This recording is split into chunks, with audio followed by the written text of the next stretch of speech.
Hey boys and girls, it's Mrs. Whalen, and I'm going to be reading a book to you today called Balloons Over Broadway.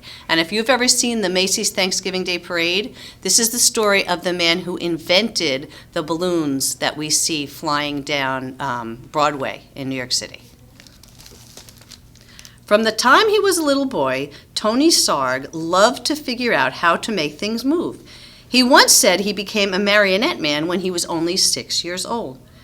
His father had asked him to feed their chickens at 6:30 in the morning every day. Tony had an idea. What if he could feed the chickens without leaving his bed? He rigged up some pulleys and ran rope from the chicken coop door to his bedroom window. That night, he spread chicken feed outside the chicken coop door. The next morning, ding-a-ling-ling-ling, Tony pulled on the rope and the door to the chicken coop opened. The chickens ate their breakfast, Tony stayed snug in his bed, and his dad, so impressed, never made Tony do another chore. When Tony grew up, he moved to London, where he discovered that no one was making marionettes for kids anymore. So, out of wood, cloth, and strings, Tony began to make puppets. He figured out ways to make his marionettes' movements so lifelike that they performed as if they were real actors. Word soon spread about Tony's amazing marionettes. When Tony moved to New York City, the Tony Sarg marionettes began performing on Broadway. In the heart of New York City, in Herald Square, was the biggest store on earth, R.H. Macy's department store. Macy's had heard about Tony's puppets and asked him to design a puppet parade for the store's holiday windows. So Tony made new puppets based on storybook characters, then attached them to gears and pulleys to make them move. In Macy's Wonder Town windows, Tony's mechanical marionettes danced across the stage as if by magic. All day long they performed to shoppers jostling for a better look. But Macy's had an even bigger job in store for Tony. Many of the people working at Macy's were immigrants, and as the holidays approached, they missed their own holiday traditions of music and dancing in the streets. Macy's agreed to put on a parade for their employees, and they hired Tony to help. Tony was an immigrant too, so he loved the idea of creating a parade based on street carnivals from all over the world. He made costumes and built horse-drawn floats, and Macy's even arranged to bring in bears, elephants, and camels from the Central Park Zoo. The animals joined hundreds of Macy's employees on Thanksgiving Day 1924, winding their way from Harlem to Herald Square. It was a dazzling parade.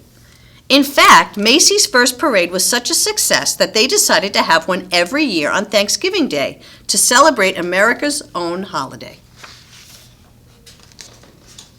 Each year, the parade grew, but when Macy's brought in lions and tigers, in addition to the bears, elephants, and camels, the animals roared and growled and frightened the children. Macy's asked Tony to replace the animals. Tony hoped to replace the animals with some kind of puppets, but his marionettes were less than 3 feet tall. He would have to make much larger puppets in order for them to be seen in the parade. And how could he make them strong enough to hold up in bad weather, yet light enough to move up and down the streets? Tony knew of a company in Ohio that made blimps out of rubber, the perfect material for any weather. When he called the company and showed them his sketches, they agreed to make what Tony wanted. Still, how would Tony make his big puppets move? Then Tony had an idea from an Indonesian rod puppet in his toy collection. On Thanksgiving Day, Tony's creatures, some as high as 16 feet, spilled into the streets, and the crowds cheered wildly. Part puppet, part balloon, the air-filled rubber bags wobbled down the avenues, propped up by wooden sticks. But now the sidewalks were so packed with people that only those in the first few rows could really see the parade. Tony realized his puppets would have to be even bigger and higher off the ground. And though the sticks helped to steer the puppets, they were stiff and heavy. Tony wanted his balloons to articulate, to move and gesture more like puppets. But how? With a marionette, the controls are above and the puppet hangs down.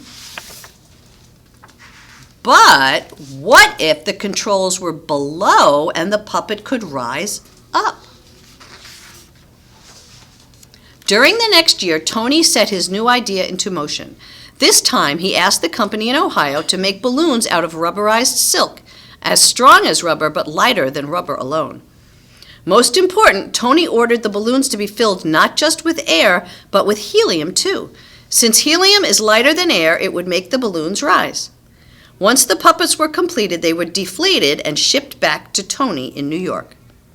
Tony did not know if everything would go as planned. What if the balloons are filled with too much helium? What if one hits a sharp object? Will they fit under the L, the elevated train track? It was still dark on Thanksgiving morning when Tony filled the balloons with helium, tethering them down with sandbags. By 1 p.m., the sidewalks were packed with people ready for the parade. Then, one by one, Tony cut the lines to the sandbags. Let's have a parade! And the magnificent upside-down marionettes rose up to the skies. Nodding and waving to the crowds below, they sailed past Central Park and they sallied down Broadway. They shimmied and swayed through the canyons of New York City. High above the crowds, they flounced in the afternoon wind, pulling the rope handlers this way and that. Yet with every heave-ho, the balloons gestured and articulated like wild puppets, and the crowd screamed for more. After the balloons were eased under the L, they ended in front of Macy's at Tony's Wondertown windows. It was a parade New Yorkers would never forget. And from that day on, every Thanksgiving morning, crowds have lined the sidewalks of New York City to see what new balloons would rise to the skies for Macy's famous parade. Tony Sarg, the puppeteer who loved to figure out how to make things move, had set the stage with a little rigging for a puppet to be anything anyone could imagine it to be. The end.